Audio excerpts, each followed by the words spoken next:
My humble respect to Guru Mahan, Guru Piran Sivasankaran, Guru Piranyo, fellow Nyanis.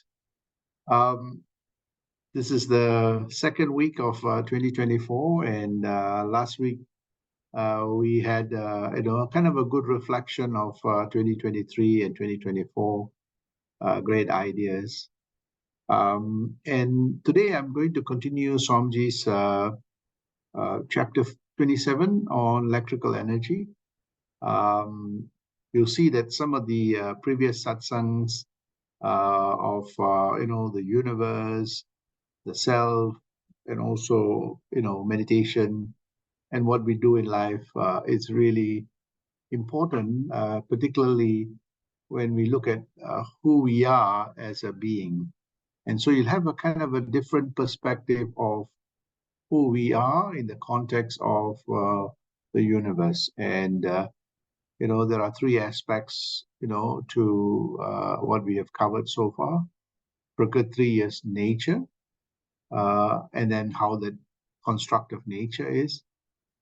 We also have this concept of God, this infinite possibilities and potentialities, and the self, who we are as a material being, and how do we see ourselves in the context of this infinite possibilities and potentialities, what we call God, or some characterization of God and nature itself.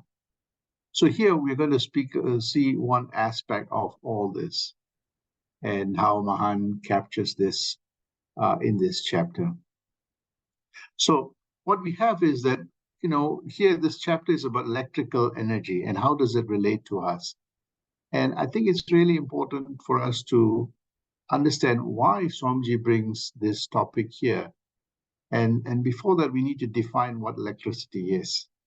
And it's really surprising that, we think electricity is in our homes, but actually, electricity is everywhere, and I'll capture that characterization. But before that, let's define what electricity is. So, we know that electricity is made out of, energy flows, electrical flows, that's made out of electrons and neutrons and protons. But, I think we need to understand a little bit of what that means. Actually, within all of us, we have various atomic molecules, atoms that make up molecules. And, I think all of you all would have learned some aspects of this protons, electrons. And it's very interesting how Swamiji brings this topic in a very scientific way, but also in a spiritual way.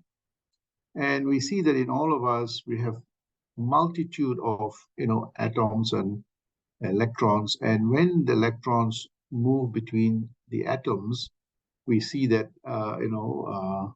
we get electricity, particularly. I won't go into the technical details, but that's what electricity is about. And you'll see that our whole body has this element of nature imprinted in our DNA. And we see that electricity is everything this universe is about. So what we see here is that there is this, electrical pulse, electrical energy that is all to everything in this universe. And it constructs our body, and it's a source of all our energy. And we see that Swamiji says very clearly that, and we know that science today tells us that electrical energy pervades the entire universe in our whole body. We are the creation from the crucible of, the Big Bang, the material world that, emerged from there. We have the three-dimensional matter, energy, and space and time. So we see that part of our body, part of our material body is constructed from this nature itself. And part of that core to that nature is this electrical energy, which we have atom molecules, electron, protons, and so on. So you see that it pervades everything in our body, our nerves, in the lips, in our teeth, our heart, our brain, and all parts of our body. And you can call the body is like an electrical machine, right? And what's really interesting is that the sensory organs, our eyes, our ears, our everything, all our five senses, obtains information and also transmits information in the form of electrical pulse. So when we see someone, that radiation gets into our retina transforms into electrical pulse, and then you see that, it's passed through the brain, and eventually we are able to, cognize something. And the same thing with taste and so on. So everything that we observe this universe transforms itself into electrical pulse. And we see that, and the electrons in the body are used by our body, by our cells. As it hits our retina, the cells there that transmits, that, into the brain, and then the brain is able to cognize things.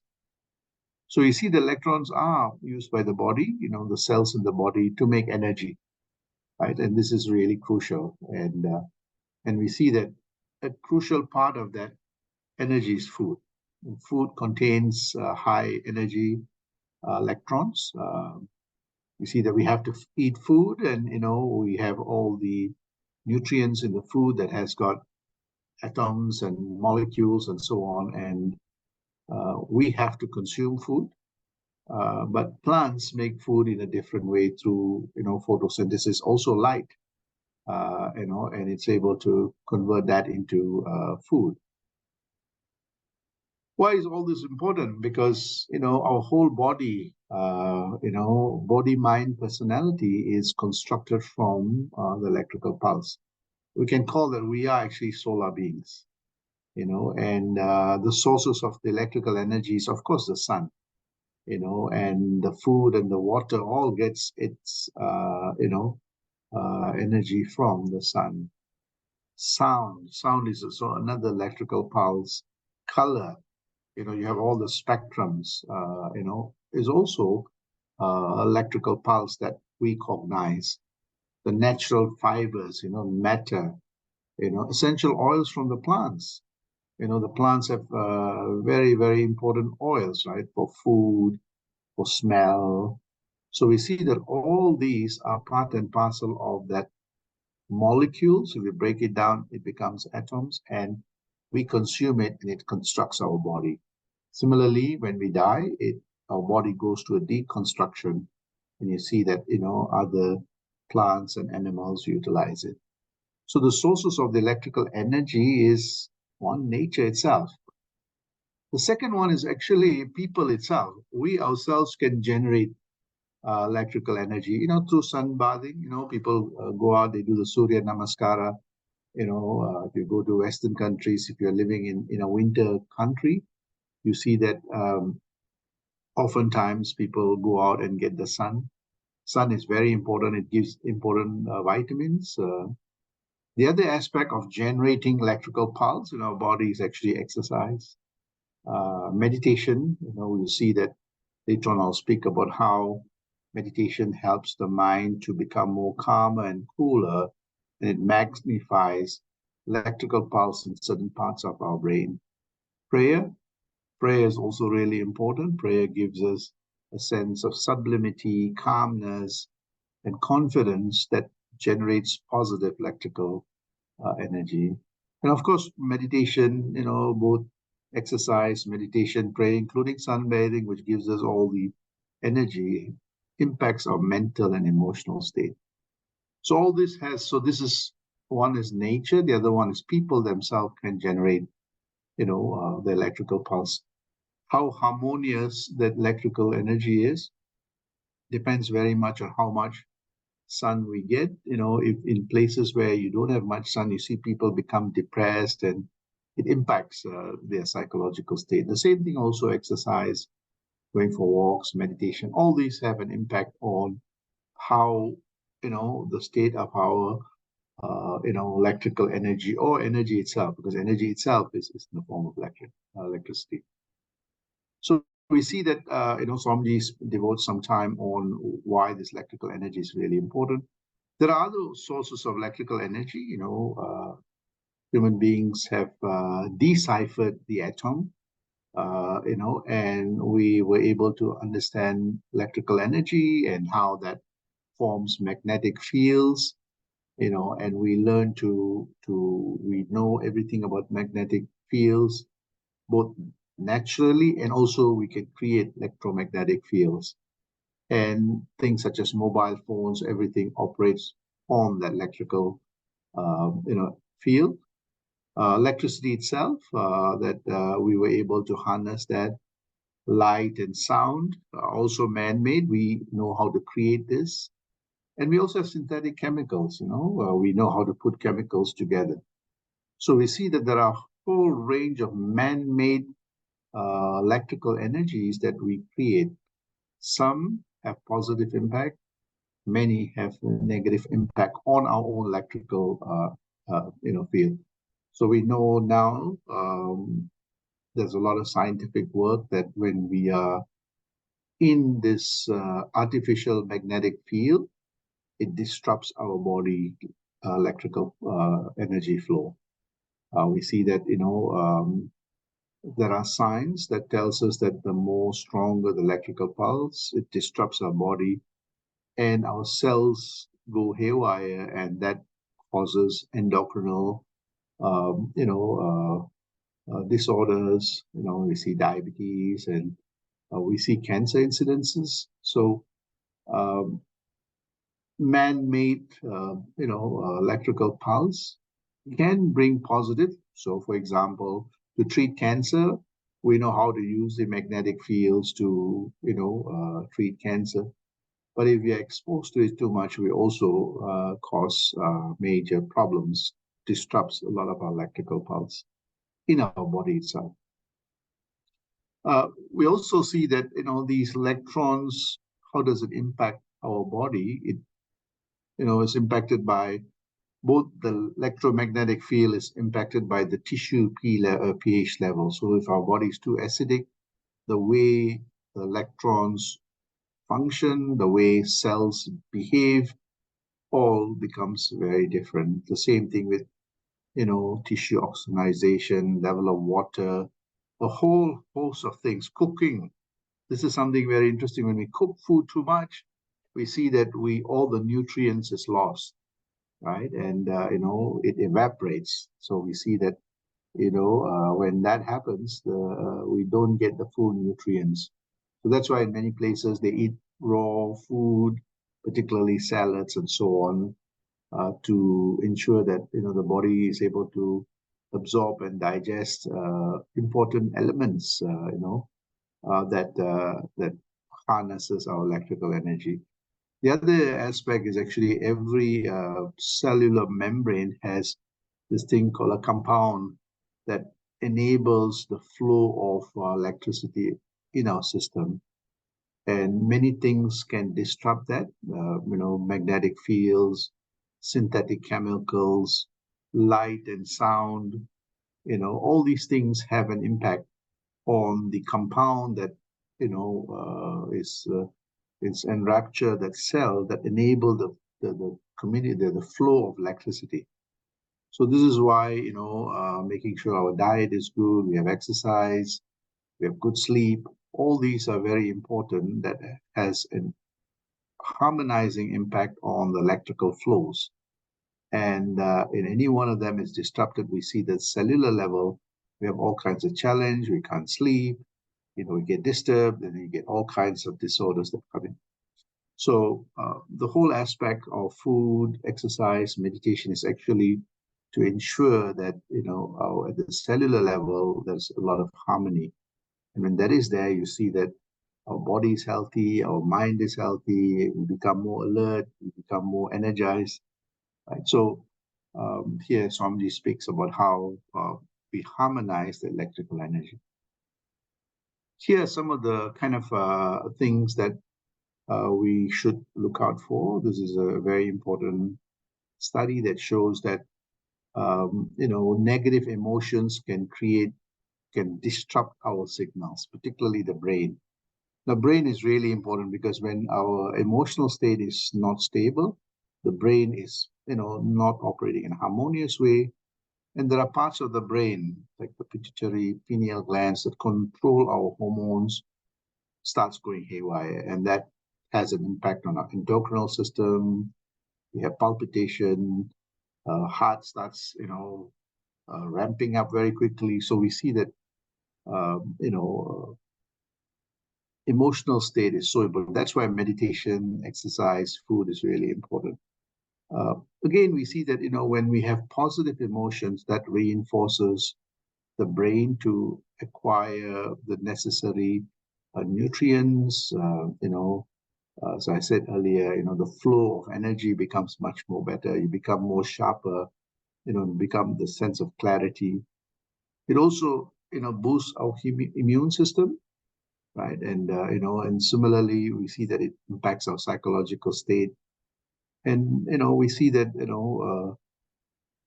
our heart itself is electromagnetic field, right? And, it is, it has an impact. And, the way it beats, I mean, we are able to pick up, when there's a lot of tension, the heart, flutters at a faster rate, and that has a major impact on, our own, emotional and mental state.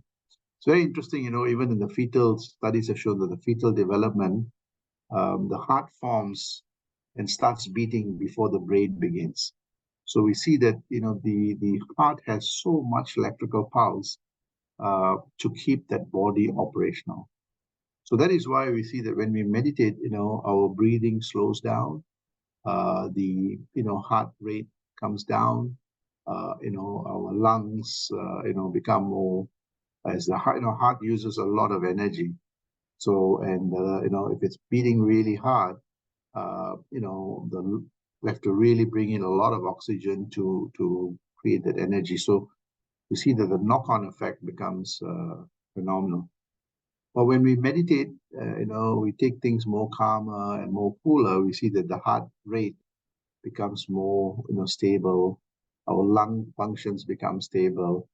Our brain function becomes stable, and a sense of calm and cool and sublimity that comes in. So you see that, you can actually measure all this when you go to the doctor. You see that he'll look at your pulse, he'll look at all the whole things. He say, why is your, pressure very high? Your pulse rate is very high. And you can see that, they all have a knock-on effect. So we ourselves are quantum of electrical pulse, and how stable, how harmonious we are depends very much on the kind of things that we do in our lives. So in this context, you see, Swamiji says that, look, meditation is very important. And I covered in the earlier satsangs that meditation helps us to not just, number one is that it gives us a state of, calmness and coolness and the quietude. In that, Swamiji says that, we get a sense of clarity of thought. In that clarity of thought, we are able to, overcome our challenges in a systematic way. Yes, life, we have a lot of challenges, a lot of good things and challenging moments. But meditation gives us a sense of calmness, sublimity to unpack that complexity. And most important thing is that when that clarity comes, our intellectual capacity, capability, creativity goes a notch higher.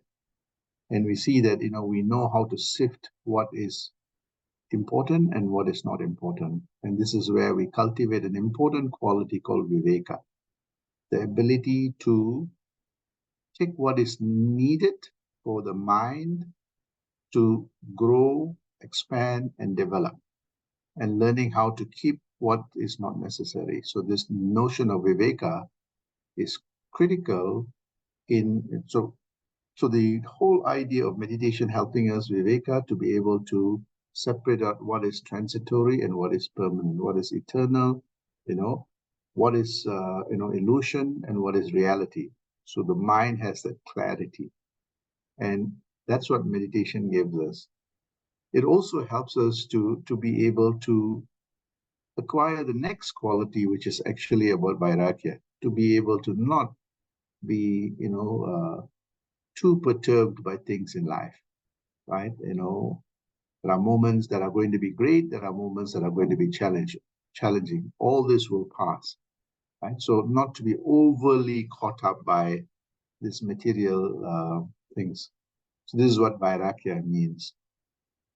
So when we practice the Viveka and Vairagya, you see that,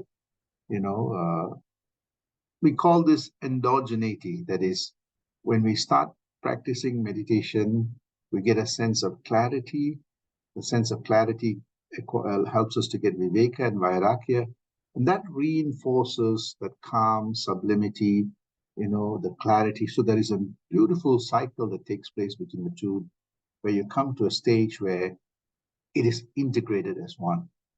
And, you're not perturbed by this material world, but you learn to experience, learn, become aware, and become enlightened by this journey.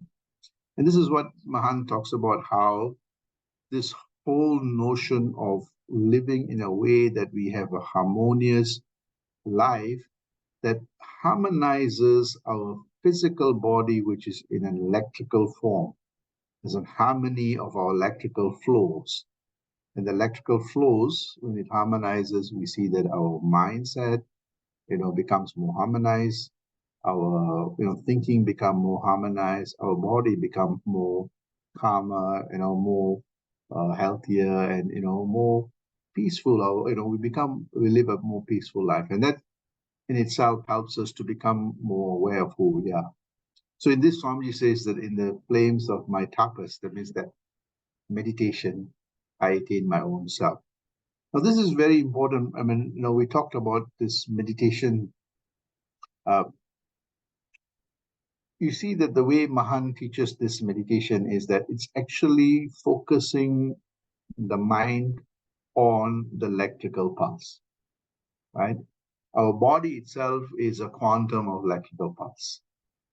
And many people the mind is very interesting. It's always caught up with material things. The time you wake up, you're worried about, what you're going to eat and whether you have enough money and, all the challenges. And, there are great saints and sages that have developed mantras and, various rituals to be able to help the mind, distract the mind from this daily material things to this, at least an optional thought of focusing on the mantra and so on. But this Mahan was very smart and clever. He says, look, I don't, I want to transcend that form of mantras and others. He says, what is in us that is resonating, that I don't have to do any action to feel that vibration? And so he devised this meditation method that teaches the mind to focus on that unarvu. Unarvu is actually the electrical pulse in our body. And there are a few things that he, in his practice, that he actually raises that electrical pulse. In certain parts of your body, the whole body has electrical pulse, but in a creative way, through the 3 stages of initiation, he's able to raise that level of electrical energy, electrical pulse. We call it Kundalini, in the third eye and the top eye and the nape, and also in the Muladhara. So he said, instead of you doing chanting and doing an action, now you can actually get that vibration without that action, but focusing on the electrical pulse in your body itself. And in certain parts of the body, the electrical pulse is magnified. So the whole 3 stages of initiation that Mahan taught is to actually magnify that electrical pulse in certain parts of your body and enabling the mind to focus on the electrical pulse. Now, what happens is that most human beings have a lot of thoughts, but when you focus that mind on the electrical pulse, you may have 1,000 thoughts per second, and that over time drops to 100, 10, and ultimately there comes a stage where your mind is just feeling the resonation of the electrical pulse called Kundalini. When that happens, the neural pathway, which are so busy with so many thoughts, now are relieved, and it's just focusing on one. The bandwidth goes up. When the bandwidth goes up, the awareness of your own self in the form of electrical energy becomes more magnified. You start feeling the electrical flows more stronger. And you see that in most saints and sages, there's this aura. That's actually the electrical pulse, and it becomes more magnified. So one could ask the question, what is the benefit of that? Well, the mind now becomes more attuned to that electrical pulse or kundalini than being caught up by the material vibrations that continuously changes in state of flux, right? So now the mind is now in a more harmonious state where it is in that state of quietude, the state of oneness, and we see that ultimately the mind merges to the electrical form, which essentially is powered by the universe itself. And this is where the eureka moment comes. Wow, I'm not just a physical body, but I'm in a more subtle level. And this is the subtle body. So this is how Mahan, in that flames of the tapa, the flames is actually that electromagnetic field, force field is talking about that fire within us. He said, Tava Kanal. That fire, when the mind focuses continuously on that, you get an awareness of not your physical body or the material personality, but this subtle form. And that's what the self is. That's the true form. And that gets its power from the universe itself. It's much more porous and much more flexible. And you see that as you continuously do it, you see that there is a different understanding of our personalities. You know, our personality is much more subtler than the gross material personality. The next thing happens is that when our mind becomes more subtle and more quiet and more harmonious, you see that it percolates back to our senses. Our sense, because remember that the senses bring in information and impacts the mind. Now it's the reverse. The mind sees the world in a different way, in a more harmonious way, in a more gentle way, in a more graceful way. So it's the reverse that happens, and you see that you see the world in a different light. You're no more seeing the world from a gross matter energy form. You're seeing it in a more lighter form. And you see that lighter means you become more frictionless. And this is what Swamiji tries to say, that, you know, Ipparamum, apparamum, ega paraparamum, yenno nanarinde. So he says that from within me, I see everything and I realize everything emerges from me. So this is there's a physics behind this. You know, the whole universe is made out of electricity, electrical pulse. We are a quantum of that, so in the form of matter and energy. And our mind is so caught up by that gross form. And of course, the gross form continuously changes. And our mind changes with that. And this is where the challenges are. So these great saints and sages, particularly in the context of Mahan, he teaches this meditation not to do anything. He says, you don't have to say anything, no rituals. Just focus your mind on the electrical pulse in yourself called Kundalini. And that's the most creative, approach. This is Mahan's discovery on helping the mind touch that electrical force in us and quietening the mind. Ultimately, the mind merges to the subtle body. So this is one of the interesting secrets, that is, you practice this meditation continuously, you see that your mind becomes lighter. You're not caught up by the material things. You learn to utilize your material life in a much more kind of a universal and a much more graceful way. And this is what the ultimate, pinnacle of self-realization is, to use this platform, this electric, the Kundalini, or Kundam is the vessel, the Lini is actually the force in the form of electrical pulse to anchor the mind and decipher within the electricity. You see that it is much more subtler. Our personality is much more subtler than what we know, which is very gross and so on. So our personality becomes more and more refined, more and more gentle, and more peaceful. And this is how one lives a more enlightened, productive, and creative life. In that in that state, one can actually generate, as I said, the 10 capitals of life, starting with the spiritual capital, the mental capital, the intellectual capital, the creative capital, the natural capital, and so on. Ultimately, you see that we lead a wonderful and inspirational. And this is how Mahan teaches us through this electrical energy that is in us, helping the mind anchor on it, decipher it, and become aware of its own subtle personality, and transcend that material personality. When we do that, actually the whole sugha and dukkha, of the material world slowly starts dissipating. And we lead a wonderful, frictionless, productive life. With that, Sandosham, I'll stop here. Next lesson, I'll talk about visit of the subtle regions, the subtle aspects of our personality in chapter 28. But we need to understand this chapter before we move to the next on, the different types of personalities that we inherit from nature. Sandosham.